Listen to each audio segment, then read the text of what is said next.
जय हिंद फ्रेंड्स। आज के इस वीडियो में बिहार तथा सार घटना चक्र बुक 2023 के ऐसे टॉपिक को कवर किया जाएगा जिस टॉपिक से 2 प्रश्न अवश्य पूछे जाते हैं। फ्रेंड्स, आज का यह वीडियो 69 बीपीएससी एग्जाम 2023 बिहार दरोगा एग्जाम 2023 के लिए काफ़ी ज़्यादा इंपॉर्टेंट होने वाली है, तो आप लोग वीडियो को शुरू से लास्ट तक जरूर देखिएगा। 100% निश्चित है कि इसमें से 2 प्रश्न अवश्य आपके प्रतियोगी परीक्षाओं में पूछे जाएंगे। तो आइए शुरू करते हैं आज के सेशन को। संभवतः यहाँ बौद्ध बिहारों की अधिकता होने के कारण इसका नाम जो है कि बिहार पड़ा था। इसकी स्थापना 22 मार्च को हुई थी। फिर 12 दिसंबर 1911 को बिहार को बंगाल से पृथक प्रांत बनाने की घोषणा दिल्ली दरबार में हुई थी। 22 मार्च 1912 को बिहार एवं उड़ीसा संयुक्त प्रांत के गठन की घोषणा विधिवत जारी की गई। इसके पूर्व जो है कि बिहार अविभाज्य बंगाल का भाग था। इसके बाद बंगाल प्रेसिडेंसी से अलग होकर बिहार एवं उड़ीसा, वर्तमान में ओडिशा, संयुक्त रूप से एक प्रांत के रूप में 1 अप्रैल 1912 को अस्तित्व में आया था। 28 मार्च 1936 को बिहार के लिए पृथक विधान परिषद के गठन का आदेश पारित किया गया। इसके बाद है 1 अप्रैल 1936 को बिहार एवं उड़ीसा दोनों अलग अलग राज्य के रूप में अस्तित्व में आए। 25 अप्रैल 2000 को पृथक राज्य झारखंड का गठन के लिए बिहार राज्य पुनर्गठन विधेयक 2000 को स्वीकृति प्रदान की गई।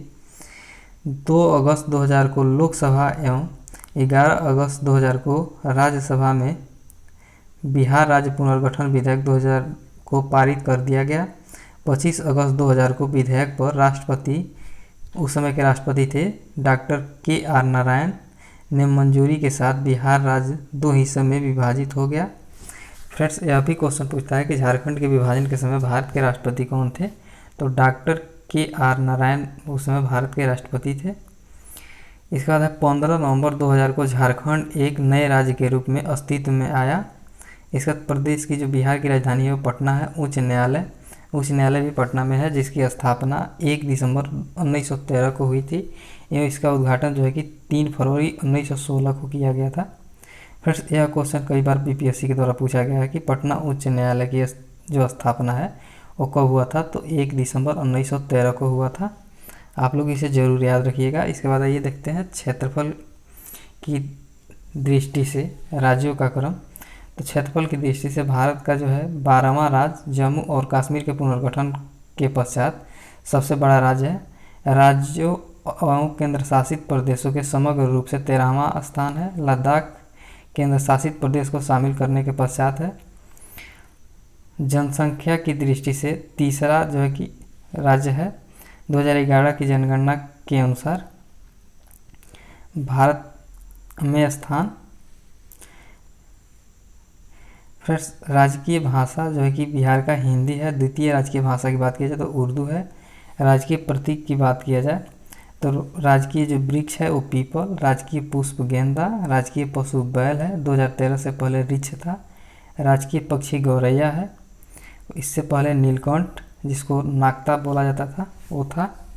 इसके बाद भौगोलिक परिदृश्य देख लीजिए। अक्षांशीय विस्तार जो है कि 24 अंश 20 मिनट 10 सेकंड से 27 अंश 31 मिनट 15 सेकंड उत्तरी अक्षांश के बीच स्थित है। देशांतरीय जो विस्तार है 83 अंश 19 मिनट 50 सेकेंड से 88 अंश 17 मिनट 40 सेकेंड पूर्वी देशांतर के मध्य स्थित है। बिहार का जो क्षेत्रफल है वो 94,163 वर्ग किलोमीटर है। लंबाई उत्तर से दक्षिण जो है कि 345 किलोमीटर है। चौड़ाई पूरब से पश्चिम की तरफ 483 किलोमीटर है। शहरी क्षेत्रफल जो है 1095.49 वर्ग किलोमीटर है। ग्रामीण क्षेत्रफल 92,257.51 वर्ग किलोमीटर में फैला हुआ है। समुद्र तल से बिहार की जो ऊंचाई है वो 173 फीट है। सामान्य वर्षण जो है कि 1205 मिलीमीटर होती है। औसत वर्षा दिवस जो है कि 52.5 दिनों का होता है एक वर्ष में। इसके बाद अवस्थिति। बिहार भारत के पूर्वी भाग में स्थित है। यह एक भू अवस्थित राज्य है। यह उत्तर में नेपाल देश, दक्षिण में झारखंड, पूर्व में झारखंड एवं पश्चिम बंगाल तथा पश्चिम में उत्तर प्रदेश राज्य से घिरा है। बिहार नेपाल की संयुक्त अंतर्राष्ट्रीय जो सीमा की कुल लंबाई है फ्रेंड्स वह 729 किलोमीटर है। इसके बाद है प्रशासनिक परिदृश्य। तो तो बिहार के जो प्रमंडलों की कुल संख्या है वो 9 है, जिसमें पहला है पटना, दूसरा मगध, सारण, तिरहू, दरभंगा, कोसी, पूर्णिया, मुंगेर एवं भागलपुर। इस बार जिला की बात की जाए तो बिहार में कुल 38 जिला हैं। अनुमंडल की बात की जाए तो बिहार में कुल 101 अनुमंडल हैं। सामुदायिक विकासखंड की बात की जाए तो 534 सामुदायिक विकासखंड हैं। पंचायत की बात की जाए तो 8406 पंचायत हैं। राजस्व ग्राम की बात की जाए तो 45,103 राजस्व ग्राम है। नगरीय संकुल या समूह जो है कि बिहार में 14 है। नगर जो है कि 199 है। पुलिस थाना 853 है। पुलिस जिला जो है कि 44 है। महानगर की संख्या जो है 1 है, जो पटना है। विधानमंडल द्विसदनीय जो कि विधानमंडल बिहार में है। विधानसभा एवं विधान परिषद। विधानसभा सीटों की जो कुल संख्या है वो 243 है। इसके बाद बात की जाए विधान परिषद की सदस्यों की संख्या की, तो विधान परिषद की सदस्यों की कुल संख्या 75 है। लोकसभा में सीटों की जो संख्या है वो 40 है। राज्यसभा में सदस्यों की संख्या जो है कि 16 है। लोकसभा में अनुसूचित जाति के लिए आरक्षित जो सीटों की संख्या है वो 6 है। विधानसभा में अनुसूचित जाति के आरक्षित सीटों की जो संख्या है वो 38 है। यह दोनों क्वेश्चन इंपॉर्टेंट है, कई बार बीपीएससी के द्वारा यह पूछा जाता है, तो आप लोग इसको जरूर याद रखिएगा। विधानसभा में अनुसूचित जनजातियों के लिए आरक्षित जो सीटों की संख्या है वो कुल 2 है। इसके बाद है राज्य की सीमा को स्पर्श करने वाले 3 राज्य। झारखंड जो है कि झारखंड से बिहार के कौन कौन से जिले सीमा साझा करते हैं, तो उसमें सबसे पहला है रोहतास, औरंगाबाद, गया, नवादा, जमुई, बांका, भागलपुर तथा कटिहार। इन सभी जिलों का जो है कि सीमा झारखंड से सटा हुआ है। इसके बाद है उत्तर प्रदेश। उत्तर प्रदेश है रोहतास, कैमूर, बक्सर, भोजपुर, सारण, सीवान, गोपालगंज तथा पश्चिमी चंपारण की जो सीमा है वह उत्तर प्रदेश से मिलती है। पश्चिम बंगाल में की बात की जाए तो कटिहार, पूर्णिया, किशनगंज इसकी जो सीमा है वो पश्चिम बंगाल से मिलती है। राज्य की सीमा को स्पर्श करने वाला देश जो है कि नेपाल है। नेपाल से सटे बिहार के जिले कौन कौन से हैं, तो फ्रेंड्स सबसे पहला है पश्चिमी चंपारण, पूर्वी चंपारण, सीतामढ़ी, मधुबनी, सुपौल, अररिया तथा किशनगंज। यह भी काफ़ी इंपॉर्टेंट है, कई बार पूछता है कि इनमें से किसकी सीमा नेपाल से सटा नहीं है, तो इन सभी का सीमा जो है कि नेपाल से लगता है, लेकिन एक ऑप्शन आपको दे देगा जिसका सीमा नेपाल से नहीं लगता है, तो आप लोग इसको याद रखिएगा। इसके बाद है भारत के कुल क्षेत्रफल में प्रतिशत कितना है बिहार का, तो 2.86% है। कुल वन जो है बिहार में क्षेत्रफल का प्रतिशत जो है कि 7.84 है 2021 की रिपोर्ट के अनुसार। जलवायु जो है कि मानसूनी टाइप की जलवायु बिहार में पाई जाती है। सबसे बड़ी नदी जो है बिहार की गंगा है। सबसे गर्म कुंड ब्रह्मकुंड है।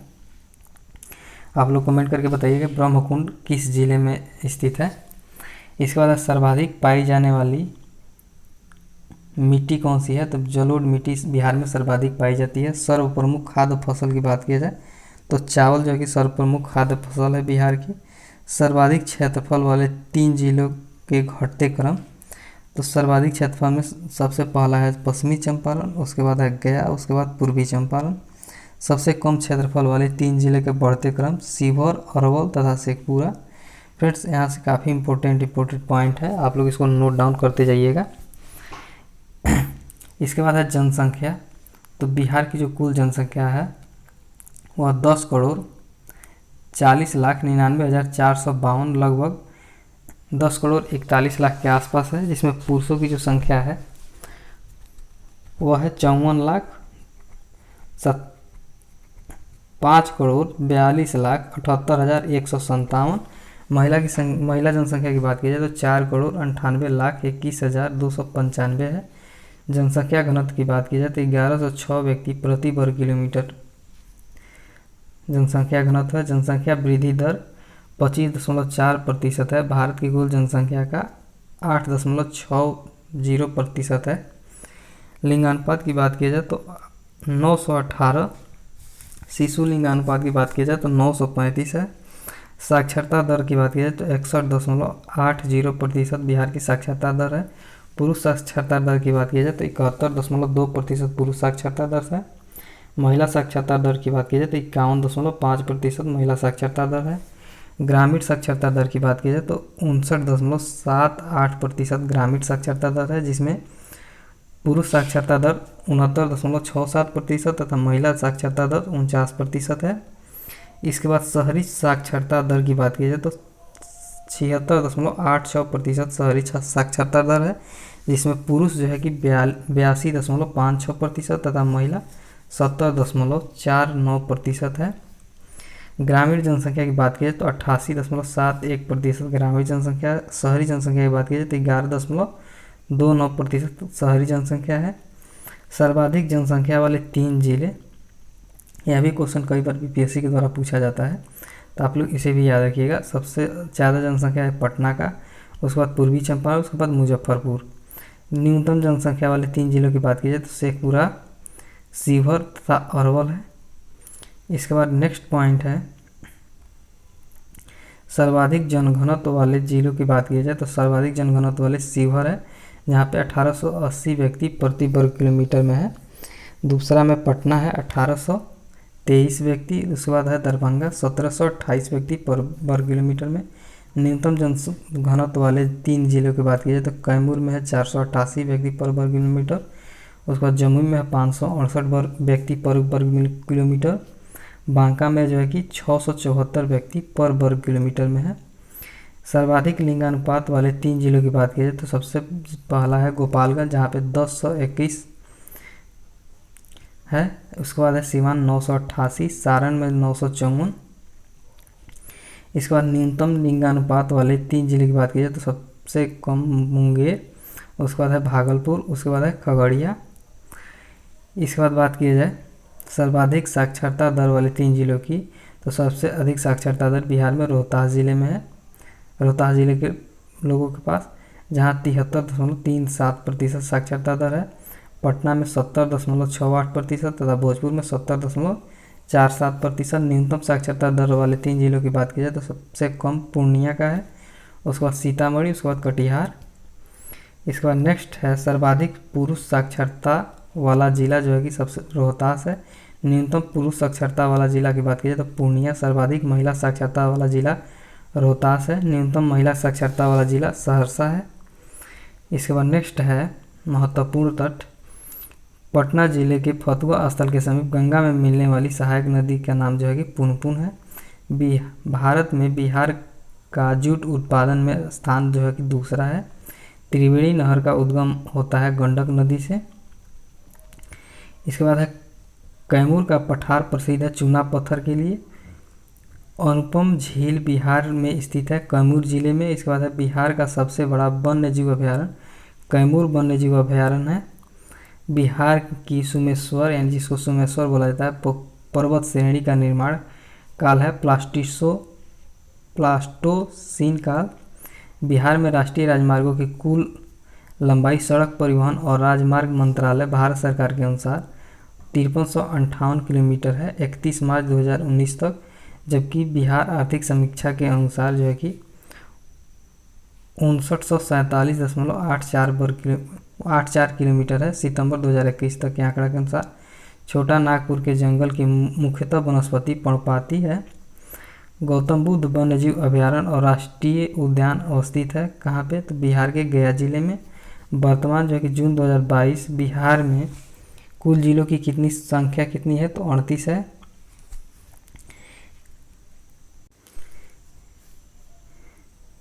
इसके बाद बिहार की मुख्य खाद्यान्न फसलें हैं, तो बिहार की जो मुख्य खाद्यान्न फसल है चावल, गेहूं तथा मक्का है। वह खनिज जिसके उत्पादन में बिहार का एकाधिकार प्राप्त है, तो पायराइट में जो है कि बिहार का एकाधिकार प्राप्त है, इसको आप लोग याद रखिएगा। गंडक, घाघरा जिसको सरयू एवं सोन नदी गंगा में क्रमशः मिलती है, तो पहलेजा घाट, रेवलीगंज जिस सारण में मिलती है घाघरा, तथा सोन नदी जो है कि दिघवारा पटना के समीप मिलती है। इसके बाद है आर्थिक समीक्षा 2021-22 के अनुसार वर्ष 2020-21 में बिहार की शस्य गहनता थी 144% थी। बिहार सरकार के वाणिज्यिक एवं उद्योग मंत्रालय द्वारा विकसित निर्यात संवर्धन औद्योगिक पार्क संबंधित है, तो उच्च स्तरीय अवसंरचनात्मक सुविधाओं से युक्त निर्यात प्रसंस्करण क्षेत्र से जो है कि संबंधित है। इसके बाद है बिहार के इतिहास में मील के पत्थरों के रूप में चिन्हित तिथि है 12 दिसंबर 1911, जो है कि मील के पत्थरों के रूप में चिन्हित तिथि है। तो इससे भी आप लोग याद रखिएगा। 22 मार्च 1912 को जारी एक उद्घोषणा के द्वारा बंगाल से अलग कर बिहार एवं उड़ीसा नाम के नए राज्य का गठन हुआ था। सर चार्ल्स स्टुअर्ट बेले राज्य के प्रथम उपराज्यपाल नियुक्त हुए थे। यह भी काफ़ी इंपॉर्टेंट है, कई बार बीपीएससी में पूछा गया कि जो है कि बिहार एवं उड़ीसा के प्रथम उपराज्यपाल कौन नियुक्त हुए थे, तो सर चार्ल्स स्टुअर्ट बेले। इसके बाद है संयुक्त बिहार एवं उड़ीसा राज्य में विधायी प्राधिकरण की स्थापना हुई थी। कब हुई थी, तो वर्ष 1913 में हुई थी। 29 दिसंबर 1920 को बिहार एवं उड़ीसा राज्य को राज्यपाल के शासन वाला प्रांत बनाने का गौरव प्राप्त हुआ। इसके बाद महामहिम माननीय श्री सत्येंद्र प्रसन्न बैरान सिन्हा राज्य के प्रथम भारतीय राज्यपाल नियुक्त किए गए थे। यह भी क्वेश्चन काफ़ी इंपॉर्टेंट है, तो आप लोग इसको याद रखिएगा। इसके बाद मार्च 1920 में लेजिस्लेटिव काउंसिल के भवन का निर्माण शुरू हुआ और यह उसी वर्ष बनकर तैयार हो गया। संयुक्त बिहार एवं उड़ीसा राज्य के अंतिम राज्यपाल सर जेम्स डेविड सिफ्टान हुए थे। गवर्नेंस ऑफ इंडिया एक्ट 1935 की व्यवस्थाओं के अनुरूप 22 से 29 जनवरी 1937 की अवधि में बिहार विधानसभा के चुनाव संपन्न हुए थे। इसके बाद 20 जुलाई 1937 को डॉक्टर श्री कृष्ण सिंह के नेतृत्व में प्रथम सरकार गठित हुई थी। 22 जुलाई 1937 को विधानमंडल का प्रथम अधिवेशन हुआ था। 31 अक्टूबर 1939 को तत्कालीन मुख्यमंत्री डॉक्टर श्री कृष्ण सिन्हा ने अपना इस्तीफा दे दिया और बिहार विधानसभा विघटित हो गई थी। इसी के साथ आज के सेशन को यहीं समाप्त करते हैं, फिर मिलेंगे कल एक बेहतरीन सेशन के साथ। सेशन अगर अच्छा लगा तो लाइक कर लीजिएगा, चैनल पर नए हो तो चैनल को सब्सक्राइब कर लीजिएगा, अपने दोस्तों के साथ भी शेयर कीजिएगा। जय हिंद।